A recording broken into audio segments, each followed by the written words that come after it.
Mais avant cette question, qu'est-ce qui justifie cette caravane de persuasion dans les arrondissements de la majorité présidentielle conduite par des ministres, des députés, des chefs d'arrondissement, bref, les élus de la majorité présidentielle? Qu'est-ce qui justifie cet engouement à aller à la base expliquer ce qu'on a fait pendant 8 ans?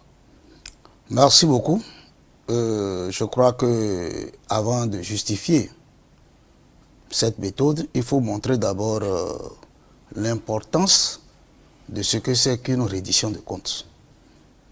La reddition de comptes, il en existe déjà, mais de façon institutionnelle. Parce que lorsque vous gouvernez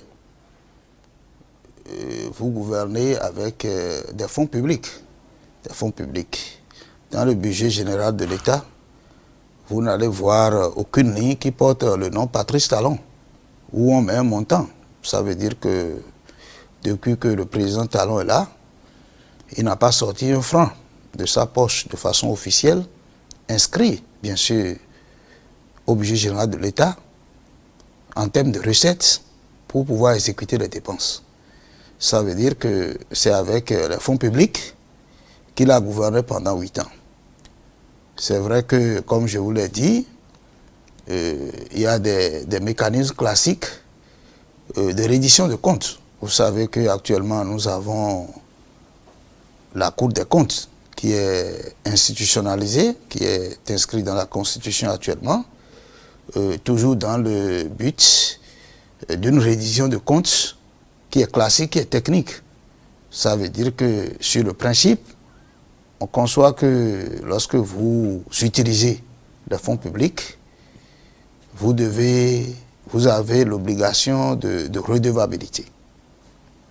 L'Assemblée nationale également vote les lois de règlement pour pouvoir examiner comment les dépenses de l'État ont été opérées, puisque